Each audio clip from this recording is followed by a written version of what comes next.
So I'll say good afternoon to everybody. My name is Jim McDonald with Torrey Hills Capital. Pleased to be hosting today's call featuring Mainz Biomed, a developer of diagnostic solutions for life-threatening conditions. The company's flagship product is ColoAlert, an accurate, non-invasive, and easy-to-use early detection diagnostic test for colorectal cancer. The company trades in the US on the Nasdaq under the ticker symbol MYNZ, as you can see on the right side of the middle part of the screen. And joining me today from the company, I've got Guido Baecher, the company's CEO, and Bill Caragol, the company's CFO. Before turning the call over to Guido and Bill, just want to go through logistics fairly quickly. For those who have been on a call with me over the last couple of years, then this will be familiar. For those who have not, this may be new, but fairly straightforward. Our Zoom calls are intended to replicate our in-person meetings, which we like and encourage to be as interactive as possible. With that in mind, if you do have questions along the way, we encourage you and would like you to ask those. The best way, of course, as a reminder to ask those questions is use the navigation pane at the bottom of the screen, click on the Q&A or the chat button. One of us will see that, get those questions presented and answered for you. If for some reason your questions are not addressed immediately, don't fret. We do acknowledge that and we do see them. It may just be a function that we know the answer is going to be coming up in the next slide or two, and so no sense interrupting the presentation. Alternatively, if you would like to speak directly to Guido or Bill at any point during the presentation, or more so at the end of the presentation, you're welcome to do so. Again, the best way to do that is use the navigation pane, click on the raise hand button. One of us will see that, unmute your microphone and allow for direct conversation back and forth. With that said, I will remain on the call throughout, but remove myself from visibility here, put myself on mute, but help moderate questions along the way. And with that, I will turn the controls over to Guido and Bill. Have a wonderful presentation. And I will stop sharing for you. Right, yeah. Good afternoon, everybody. Let me just bring the deck up here as well. We can just get started. Great. Well, good afternoon, everybody. Excited to be here with you for the next hour. I'm Guido Baecher, the CEO, and we're looking forward to sharing some more details of why Bill and I are so excited about Mainz Biomed and our passion to save lives with early detection of cancer. I joined Mainz Biomed about a year ago after spending almost 30 years in the diagnostic world. I started off at Roche Diagnostics, first in Switzerland and then the United States, going through different levels of responsibilities. Before I then joined, I also moved from Europe to the US. I then joined 2 startups after Roche and ran those successfully, built really successful businesses, always focusing on innovation of novel technologies in saving lives, first in the cardiovascular space, and then secondly in the COVID space. So when I first heard of Mainz Biomed, that's really an important part of the story. I was very intrigued by the product that was developed and already commercialized in Europe. It's an early detection of colorectal cancer, and it's developed in a way it can be very, very easy collected at home by the patient. And you all have gone through the COVID. We're still in the COVID phase, but many of us still do home COVID tests. And so I think we all started appreciating how good it actually is to be able to test at home and don't have to go to a physician's office or to a draw center. And so I like the concept what Mainz had developed in the past, how they started commercializing the product. Clearly, you know, it's going to be a very competitive product to what Exact Science has in the United States, and you'll hear more about it. But the concept of the product, of being able to decentralize it, you know, sending it to patients at home and also running it in any laboratories around the world. So this is really a global product that we have, really got me on board. I then met Bill, who's very excited to be able to start working with Bill.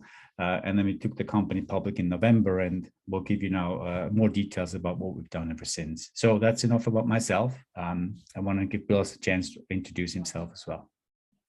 Well, thank you, Guido. I too have over 30 years of experience in the industry. I started my career up in the Washington, D.C. area, worked for Deloitte and Touche, spent in total about 17 years in Washington. My practice first, and then later when I left Deloitte and started working directly with companies, was on the technology side, albeit out of DC, more of a focus on software as a service, security. I began working in the life science arena about 15 years ago, 16 years ago, when I relocated down to Florida to help take a medical device company public. I've had the opportunity to do 3 Nasdaq IPOs. I also currently sit on 2 boards, 2 Nasdaq company boards, not in the life science area, that allowed me to broaden my experience on the audit committee and compensation committee side, and bring that experience to our board. So it was about this time last year when I met Guido. I was doing advisory work. I was very happy, just kind of hustling around and working on interesting projects, not intending to jump back in with both feet. And he told me the story, and the story that you're about to hear, and it was compelling. And then I sat with that over the weekend, thinking about the company's mission and saving lives through early detection. I quickly met the rest of the team and fell in love, and as I said, jumped in with both feet. And that story that really lit me up and compelled me is a story you're about to hear. So I hope you enjoy it. Thank you, Guido. Thank you, Bill. So with that, let me proceed through our safe harbor statement and talk a little bit more about Mainz Biomed itself. Mainz Biomed, we're actually located in center of Germany. Mainz is a city very close to Frankfurt. A great location to be from a logistics point of view because of the airports in Frankfurt, but also very close to other big companies like BioNTech, who got very famous for developing the Pfizer drug, and some other ones, which is really important to us because it creates ability for us to grow the company, meaning there's a lot of talent in the area that we can really leverage on. But as Bill said, everything you hear today and everything we stand about is early detection of cancer. And I think all of us have friends, family members, neighbors who unfortunately have passed because of cancer. And in almost every case, we wish we would have, or we wish the individual would have known earlier, because the earlier you detect cancer, the bigger the survival rate. So this is really what the company is all about. Again, we're founded in Germany. We have been developing products for over 10 years. We also have a laboratory in Germany that we'll talk about it, to offer our product online to the German market. We have developed, and you see the picture in the upper left, the collection of our tests is done at home, extremely simple, very customer friendly. Then the test has been shipped to laboratories who then do the testing, which is not dissimilar than what you probably have done many times when you had to do a PCR COVID test compared to the antigen test that you do at home. So besides ColoAlert, our flagship product, we also started the development of a pancreatic cancer test, which is even more deadly than colorectal. And unfortunately, the prevalence rate for pancreatic cancer is growing worldwide very, very rapidly, unfortunately driven by the unhealthy eating habits of many people, specifically also in the Asian market. So ColoAlert is our main initiative right now, but we started the PancAlert as well, and we have recently given some public update about where we are with this test. So there are 6 main points I would like you to remember as we go through the deck. So the first one is that the focus of Mainz Biomed is on an incredibly large market. It's basic colorectal is the second most lethal cancer in the US. But also highly preventable with a very high survival rate. So we will have a significant impact with our product. We're already creating revenue. It's really important that and I know we'll have more discussions as we go through it. The product ColoAlert is CE-IVD marked and is approved for sale in Europe. The test was initially launched just before COVID, and then it was relatively low. But now that we basically gone through the IPO and part of the use of proceeds, as you will be, Bill will give you more color on that. We will ramped up our commercial team, and we see a nice traction going on in Europe. So the product that we have is not just an idea, but it's been sold and liked by the European customers, which is clearly a point for us also to think about how that will work in the US, which is the third point, that with FDA now and the USTS task force for screening has recently adjusted the guidelines for patients in the United States to start being tested at 45 rather than 50 from before, which increases the amount of individuals that should be tested significantly. And quite frankly, the research that's going on, I expect that age to go even further down in the future because of some of the new items we're learning about how the disease progresses. So significant impact.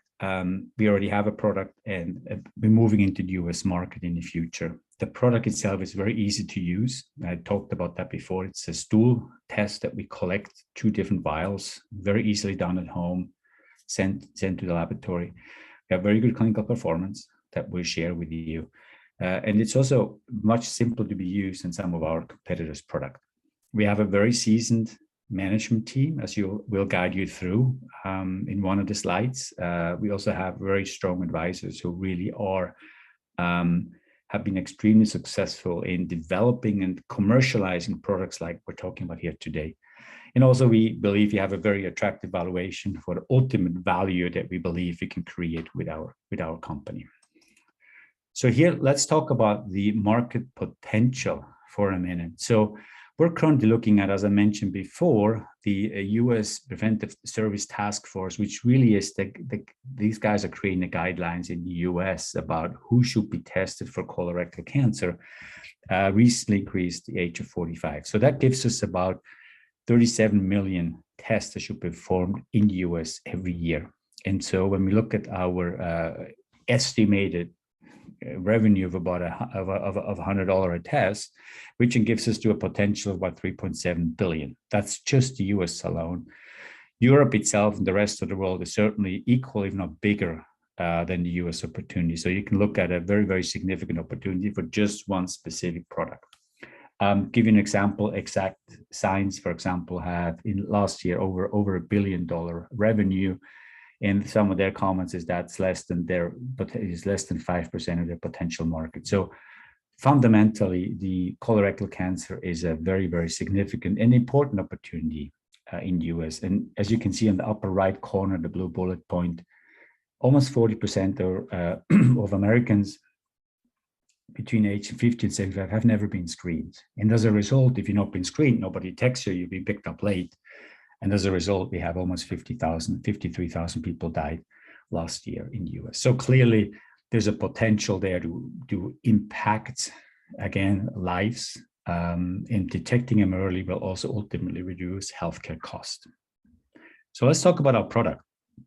So the product is a combination. There's 2 tubes that you see up here. Again, we collect small sets of stool, and then we send that into the box that you see underneath and drop it in any mailbox. So it's no problem at all. You have to ship this to any laboratories that we work with. One of the tests is measuring whether you have blood in your stool. That's the fecal immunochemical test. And that's a test that's been used very broadly today. And it's an okay test, but it does miss quite a few cancers because of its lack of sensitivity. We now add on top of the FIT test, we're adding a DNA test that is using PCR technology that you all are now familiar with. That's been used for COVID testing. And I've been working with PCR for over 30 years, very familiar with a very, very broad applied technology. And what's also important is that, which gets me to our part of our commercialization, is that laboratories all around the world have, because of COVID, have acquired PCR instruments to actually perform that test in-house. And now as the COVID, fortunately, is starting to go down, a lot of those machines are starting to become available, as well as the operators, and clinical laboratories are now looking for ways to, leverage additional important clinical tests. And our ColoAlert test fits just perfectly into that model, so they can use existing machines, existing people, and they can very, very easily adapt our test to the laboratory workflow. So we're very excited about that. So, but the test, again, non-invasive, very simple to do compared to a colonoscopy. It's also much, much simpler to be collected compared to the US competitor, Exact, and also a much more affordable. So the test itself is really, it will not just be available to a broader community, but it will also be more, much more affordable to address some of the equity issue we're dealing with. So when we talk about the clinical performance, I think get some questions. Let me just go through those questions real quick. So the first for Miles, my first reaction is, isn't this what ColoGuard is doing? Miles, that's absolutely correct. It is a very, very similar test to ColoGuard, except that the collection is way, way simpler. So you basically have, instead of collecting a whole stool sample, which people don't really like, you collect very simple, small amount of samples. You can run it at any laboratories. US, it's a centralized approach. So samples all over the United States are shipped to Exact and tested there, which is quite expensive. Also, the marketing of getting patients to order and physician test is expensive because they're doing it all themselves. And furthermore, which then ultimately impacts the cost. Our model, Miles, is that we're using very similar variables, but we decentralize it. So now once we go through the FDA approval, which I'll talk about in a minute, we're then able to sell it to any laboratories in the United States, the LabCorps, the Quest, the Arups, the Mayos, any laboratories or hospitals can ultimately offer that test and run it through their own laboratory. So spreading it much faster rather than doing it ourselves.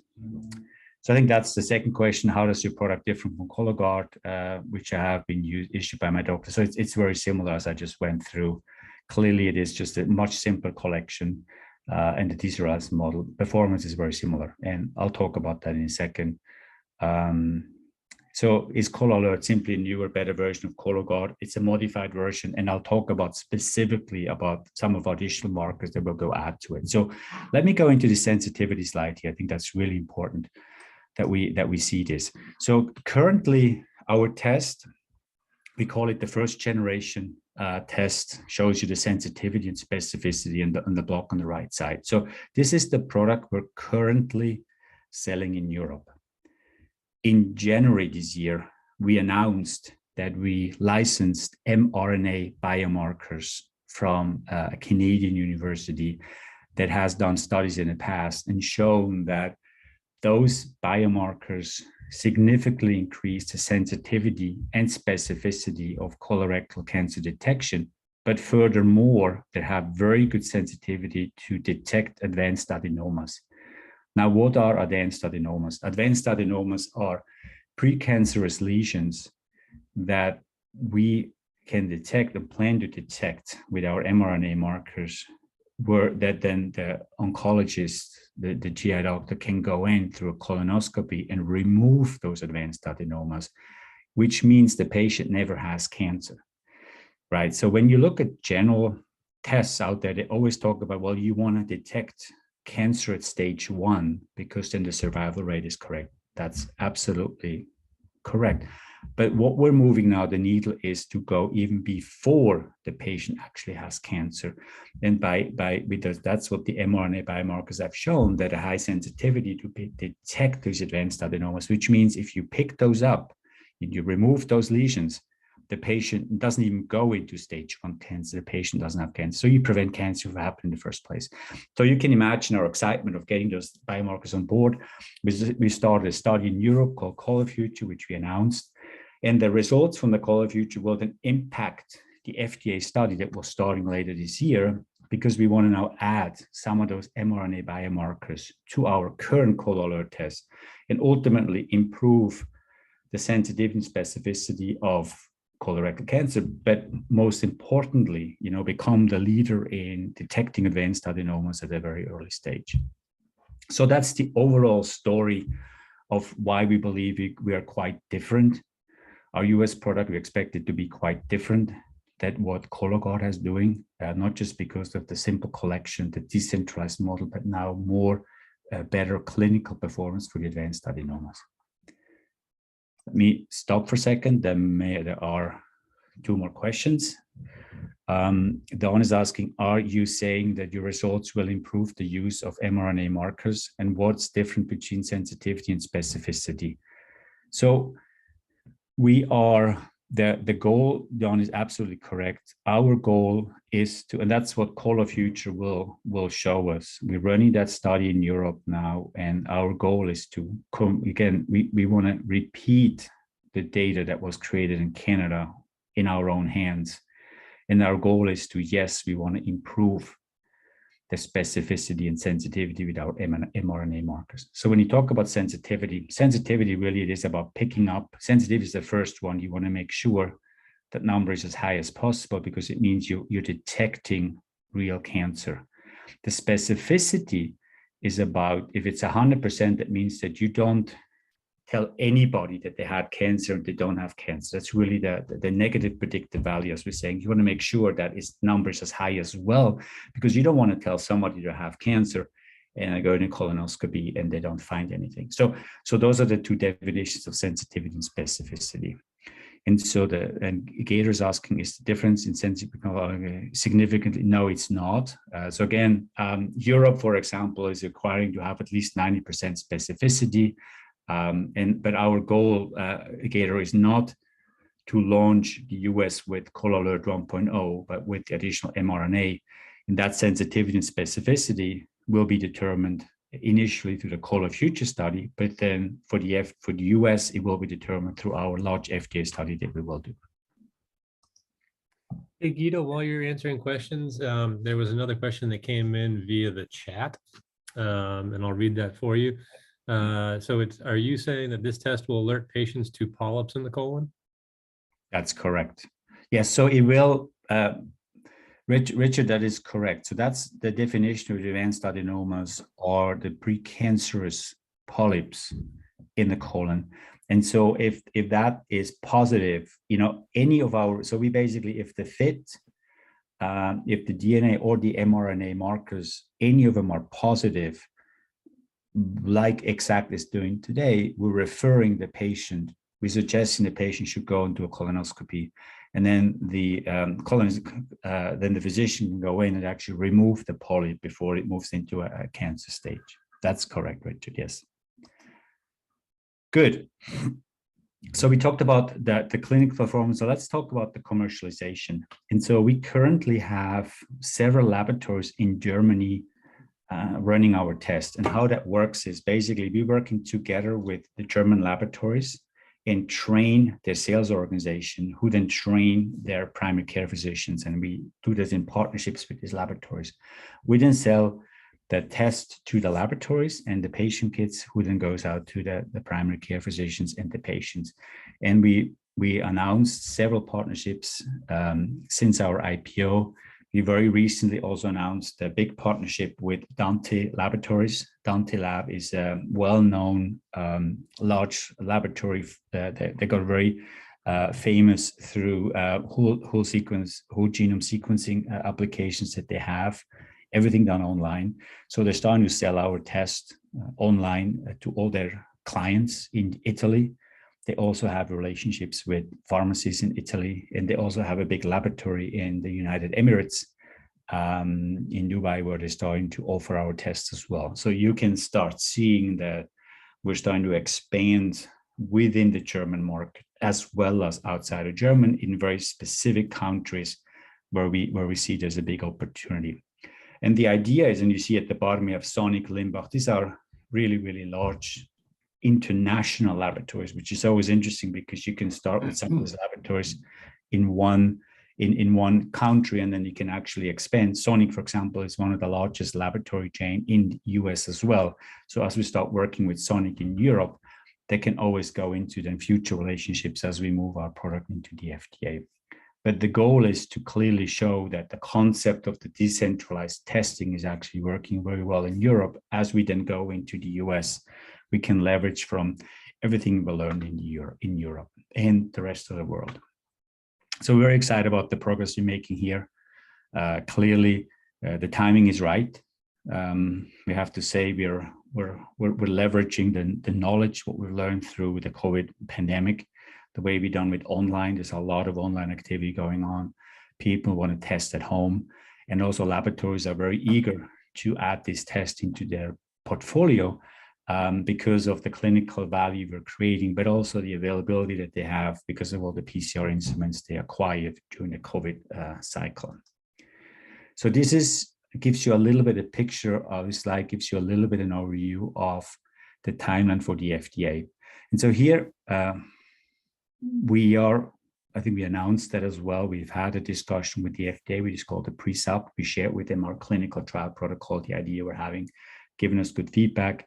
We also had a discussion with CMS about reimbursement. And now we're in the middle of selecting CROs for our study. And we currently on track to start the enrollment by the end of this year, which will get us then into beginning of 2024. But we then do the FDA submission approval and expect the product to be in the market in US by beginning of 2025. So that's the current timeline. While we're doing this, when you look at the lower part of the slides, we're commercializing already the product, right? So in Europe and other places. So it's exciting for us to see that we don't just have an idea of a product in the US, but we're already actually commercializing it in the rest of the world. There were two more questions. Gator is asking, do you have exclusive contracts with your laboratory partners? Yes, with some. We don't. But in Europe, Gator, we don't see anybody else with similar products out there. But clearly, as we ramp this up, we will have more exclusive contracts with some of those partners. And then Don is asking, how hard would it be for ColoGuard to change their business model to copy yours? Don, that's a very good question. That would be a complete new FDA study. They've done everything centralized in their laboratory. So this is a single site PMA, as we call this. If they wanted to go to a kit concept, they would have to do a completely new product and a complete new study. So this is a very, very significant change if Exact would want to go into that direction.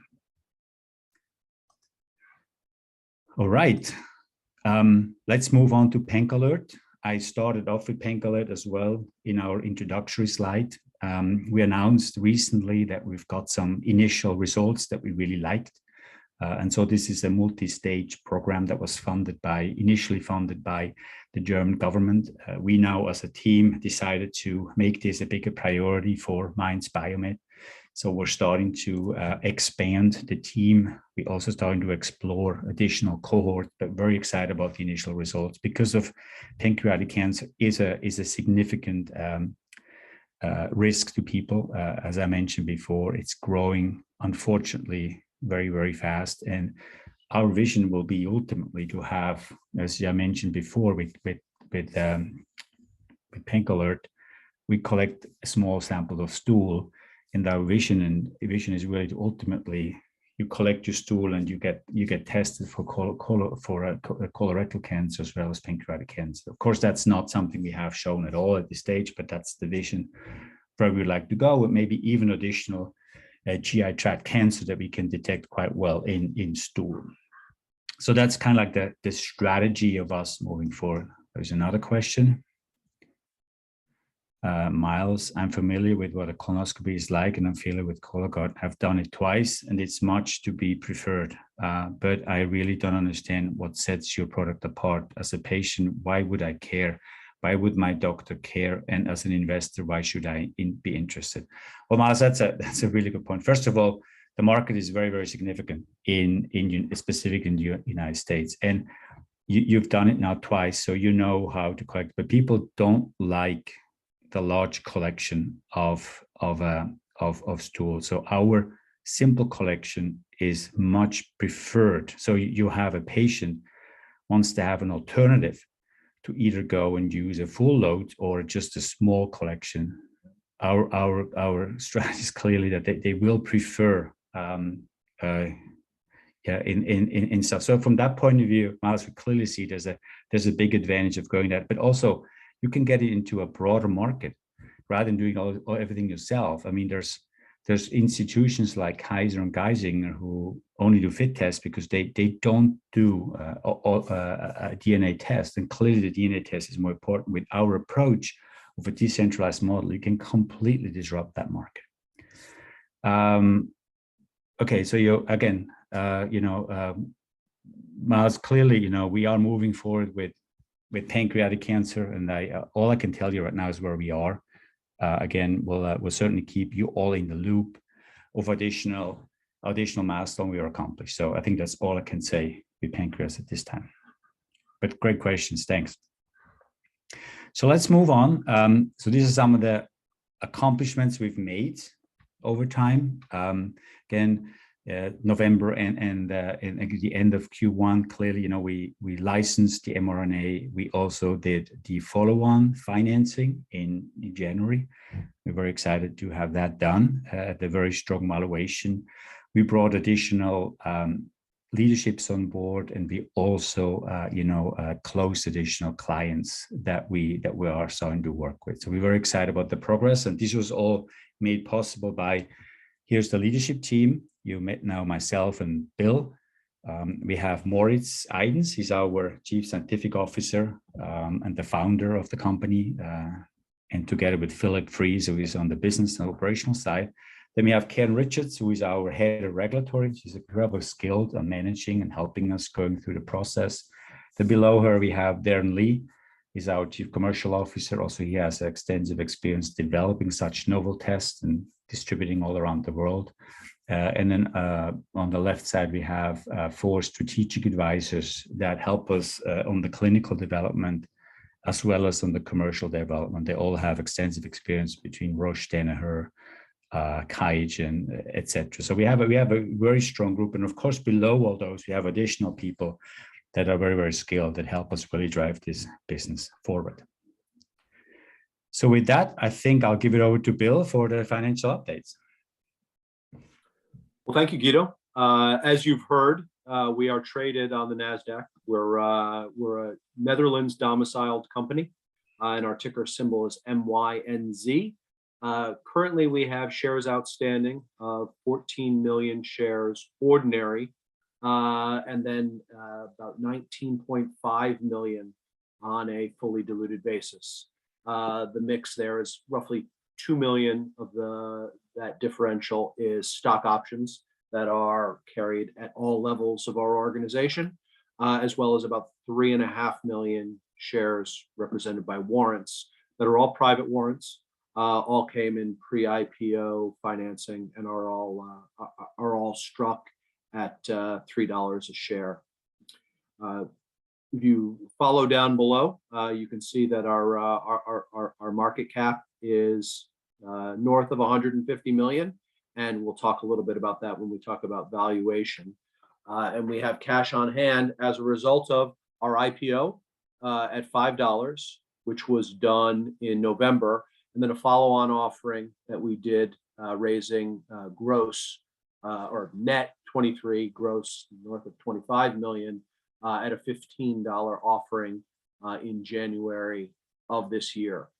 That leaves us with a substantial cash balance and cash in the bank that will be focused and will continue to be focused on a number of key initiatives, including what Guido has spoken about quite a bit, which is both our FDA PMA study, as well as our European clinical study that is focused on proving the numbers in the mRNA biomarker analysis, amongst other things.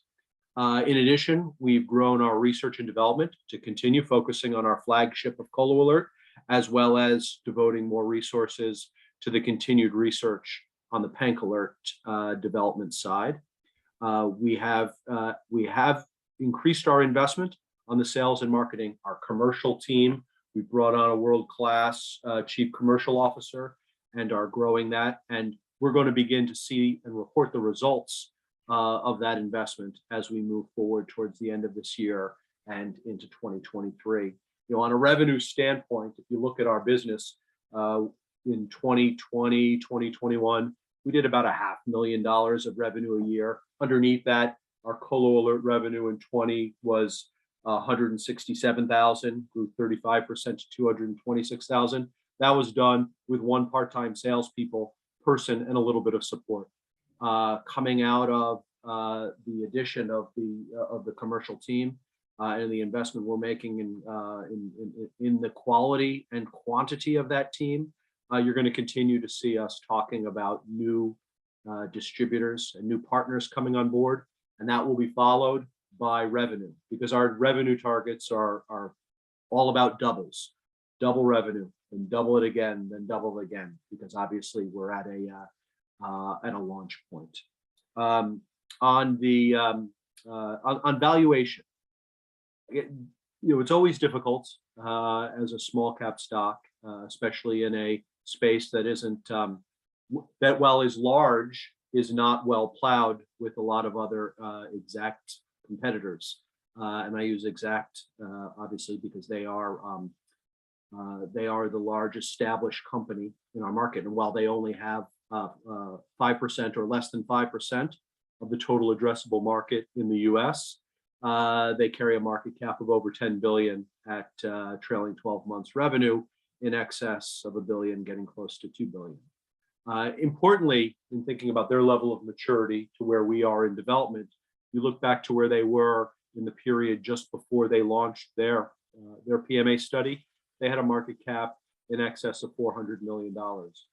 And as another data point, Genioscopy, which is following a similar centralized lab CLIA model process in FDA right now, they did a Series B financing in November and raised $105 million.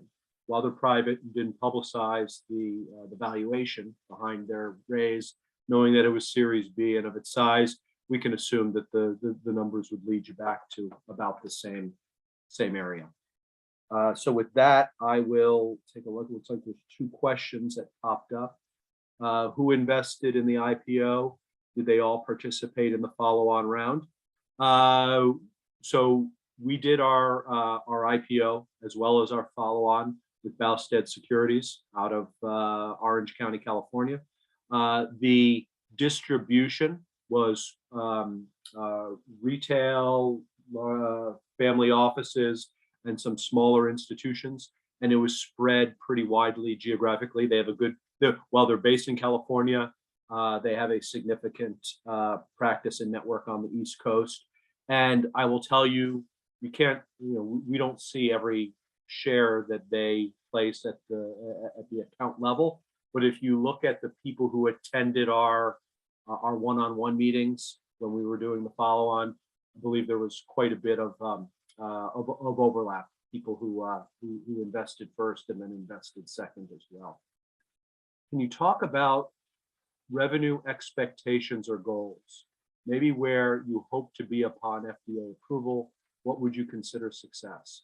Well, I would go back to what I talked about. It's about doubles and watching when we report revenue doubling. So where we are right now is, having just launched in the beginning of this year, we're adding distributors. Fortunately, COVID and COVID lab testing has gone down, which has led the labs to open up and say, give us more value-added analytical tests, which is obviously where we live. What that's going to lead to is increasing revenue that we'll be reporting here at the mid-year as well as in the second half of the year.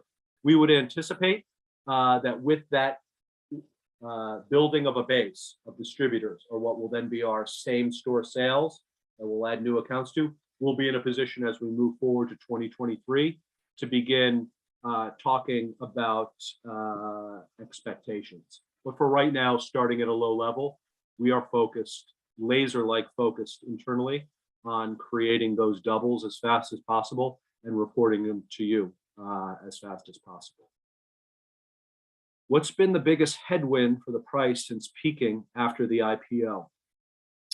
I would say that the biggest headwind, perhaps the only headwind, is the one that we're all seeing right now, which is current market conditions. I'd say, while I'm disappointed that we priced our follow-on offering at 15 an hour, trading down in the 11 mark. I would also look at the fact that we did our IPO at 5 in November. Our all-in cost of capital on those 2 rounds is between $9 and $10, and we're in general outperforming other companies in our space in the market. So what can we control? We can control continuing to execute, to look at the long runway that we've built by raising money to be able to fund all the way through the beginning of PMA, all the way through 2023, and focusing on our milestones and catalysts. The mRNA analysis going on with the ColoFuture study, finalizing as a result of that, the product that will move in to the PMA study for US FDA, continued commercial successes. Again, you'll hear it again, double, double, double, and report about the quality of the labs and partners that we're adding.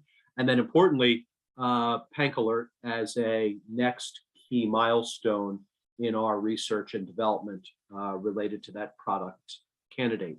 All of those items will occur before we have to make a decision on any addition of future capital well past 2022, which I hope improves, but continues to be ugly. As a follow-up to the collection conversation, you expect a liquid biopsy test coming from you or your competitors in the market in the future? I'm going to skip over that one because that's a very good question, and I'll leave that for Guido. Let me take the last financial one, Guido, before I hand back. How many months of cash do you have on hand for operations? Well, I covered that one in my milestone. Our runway runs us through 2023, well into our PMA study, and more importantly, well past 4 key milestones and catalysts in our business. All right. Okay. Let me take the liquid biopsy question. That is, again, I don't know who that is, but it's a very good question. As you all know, there are other companies out there working on liquid biopsy, meaning blood tests for a broad range of cancers. Clearly, we're watching these very carefully. There's certainly one area that these are all also centralized applications, which means similar concept like what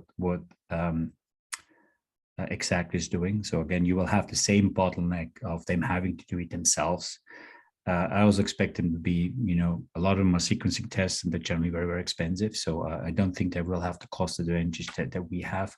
Performance-wise, liquid biopsies are probably going to show up pretty good for detecting colorectal cancer. We've seen no good data yet on advanced adenomas. And so that's really important for us, right? So as you look at MYNZ and we talk about early detection, our main competitive advantage that we're pushing forward to with the mRNA really is the advanced adenomas, because that's where the blood tests generally are not performing very well, because it's just too early stage for them to detect anything in blood. And then the next question was, when could PancAlert be sold in Europe? I appreciate the question. I wish I could give you a better answer, but clearly for us, the next stage of research that we initiated now is very critical. And so I would say we should have much better view within the next 6 to 9 months, how well the test is actually performing. And then when we have those results, then it takes us probably about a year and a half to get into the European market. So, 2.5 years. But again, as you said, not holding you to this, it all depends how well the clinical study really performs out, because if it doesn't perform well, we may add additional biomarkers to it to improve the performance. If it's good enough based on our KOLs or key opinion leaders on the clinical side, then we decide to push it forward as a test. All right, good questions. So let me just close this out. We just have a final slide. I hope we were able to, show you, our strategy to really, become a leader in the multi-billion-dollar colorectal cancer diagnostic market and beyond. We clearly want to move beyond just colorectal, but as a small organization, it's very critical that you stay focused, and our main focus is colorectal. Clearly has a huge potential in Europe, Asian market, as well as in US, of course. It's a big US addressable market. We talked about that. We believe there's a huge upside from a valuation point of view. We also protect our product very thoroughly. We have a lot of trade secrets in place. The test has been developed over many, many years, and we've been very careful, protecting that so nobody can really just come in and sweep it from us. We also have a very unique business model. And one question that came up before is, again, what would it take another company, a liquid biopsy company or an Exact, to switch it into a kit concept like we have? That's a very, very significant investment. And maybe just one data point is that I spent 20 years at Roche, and Roche is the world's largest diagnostic company, and almost everything Roche does is kit distribution. Everybody has this distributed concept that we're using globally and also in the US. So we were not doing something new. We're basically just doing something new in the colorectal cancer space because we believe it's the better way to get the product into the market. And also we're working on the next generation of pancreatic cancer, which many of you are very eager to hear more about it, as are we, but the study has to be done first. So with that, I want to close out. We got about 10 minutes left for more questions if you have more questions.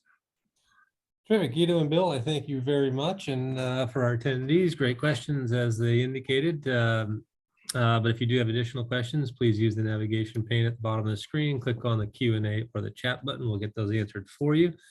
I have a couple of comments. Maybe I'll kick things off. So, the mRNA seems to be a huge advantage for you. Can you just talk a little bit more in terms of timing for the COLO Future study? Yes. Your expectations, perhaps? Yeah, so we initiated a study as we announced. We're enrolling patients every day now. In Germany, we're starting then in Norway, and our goal is to have those results available towards the end of this year. And again, we will look at it in publication. So as we announced, we will probably share more detail in early 2023. So this program is off the ground. Okay, appreciate that. And clearly, I would say you've got your hands full between ColoAlert and PancAlert. But can you look even further down the road, whether it's 5 years, 10 years, and is there a potential third product that you would envision looking into at least? Yeah, absolutely. So we're together with our medical advisory board, we are exploring in general all other GI tract cancers. And so that comes to the fact that once you have a little bit amount of stool in your laboratory, you can test many other diseases and cancers with that. So that's one of the initiatives we're looking at it. What else can we do? But there's other items, for example, Crohn's disease, which is very, very critical, or that really those individuals, sometimes at a very young age, have to do colonoscopies every year because they're at a very, very high risk of colorectal cancer. So maybe what we're also looking at, potential developing tests that can help, identify, helping manage the Crohn's disease better than rather having to do colonoscopies. I mean, if you have to do colonoscopies for the next 50 years, every year, this is horrible. Plus there's risk with colonoscopies, which we sometimes don't talk about it. But so clearly there's other areas, Jim, that we're looking at expanding our menu as we move forward.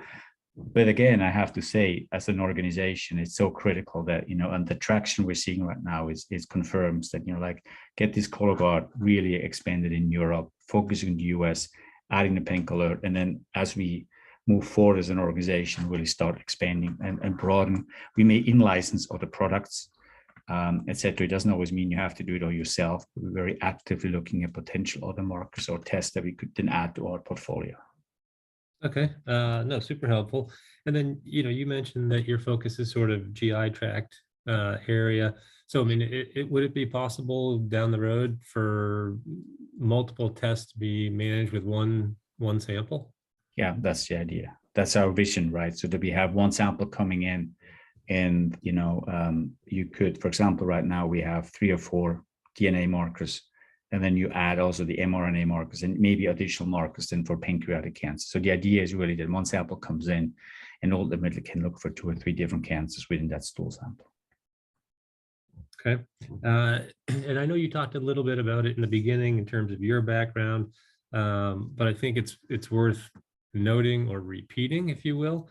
you know, as you're doing the studies that you're doing right now, you've had, to me, and I guess where I'm going with this is, you have expertise and experience in performing studies such as the ones you're doing, to the point where, yes, there's always risks when you're doing them, but for the most part, it seems like it's an execution play, in that it's just a matter of going through the steps and completing them, but you're comfortable doing that based on your background. So maybe you can just elaborate, you know, a little bit in terms of some of the things that you've done in prior positions. Sure. No, so yeah, just for the audience. So when I was at Roche, we ran the world's largest diagnostic study ever performed for human papillomavirus. This was over 50,000 patients. That was an incredible journey for the company, and that was with that team for quite a while. So we learned a lot of lessons about how to manage studies like this. And again, our study that we're doing now with Mainz Biomed is not 50,000 patients, but a lot of the learnings that we've had. And we have some team members now on our team that actually were participating in that Roche study. So we have a very strong team on board, together with our advisors. And we just brought a very established and esteemed network of clinicians on board in the US who actually help us think through the clinical protocol and the clinical study. So I feel very comfortable with that approach, but it's still, you know, it's a new product, and I think we'll learn our lessons. And so we want to make sure that, you know, whatever we do, the risk is minimized so that we have as quick as possible, the best possible performing test. Yeah, that, and you know, you were able to raise money with the IPO, and then you follow on round where I think Bill had the average cost of capital somewhere north of $9. And you're well funded into 2023. So at this point, it's, you know, lots of good information and catalysts to be unfolded over the next, you know, 12 to 24 months. I don't see any additional questions that have come in. So let me hand out today's keyword, which if you were on the call at the very beginning, you could hear the three of us chatting about the NBA finals. And I'm a Boston guy, and Guido, and apparently Bill now too, is a Golden State guy, having dumped the Miami Heat very quickly. So anything related to that, NBA finals, Boston Celtics is preferable, of course, as the keyword, but it could be Golden State as well. So that's today's keyword, but maybe I turn it back to Guido and Bill. And as you know, I like to ask for elevator pitch final thoughts. So I'll turn it back to you guys and let you wrap it up. Sure. Well, Jim, thank you so much for allowing us to present, and thanks to all the participants of spending the last 55 minutes with us. We hope we're able to highlight some of the main advantages of our ColoAlert product.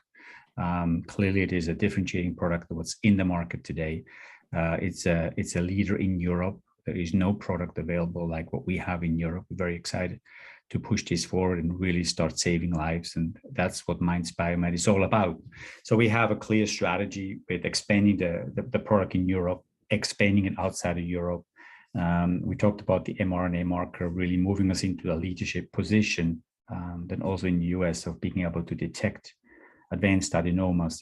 These are the precancerous lesions, and ultimately, you know, expand the screening room in the United States that everybody has access to it. And if you'd be able to eliminate cancer, you know, not just reducing and expanding the life of people with cancer, but eliminate cancer from happening in the first place, that's really the holy grail that we're looking at it.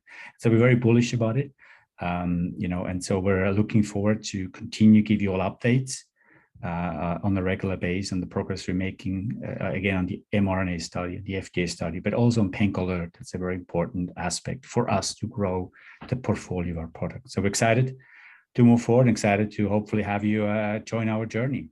Thanks again for your time, and wish you a good afternoon. Go Wonderful. Warwick. Guido and Bill, I thank you for the presentation. To our attendees, great questions, very inquisitive. Lots of good information was brought out as a result. So thank you for your participation, and I wish everyone a great rest of the week. Thanks, everybody. Thank you. Bye-bye.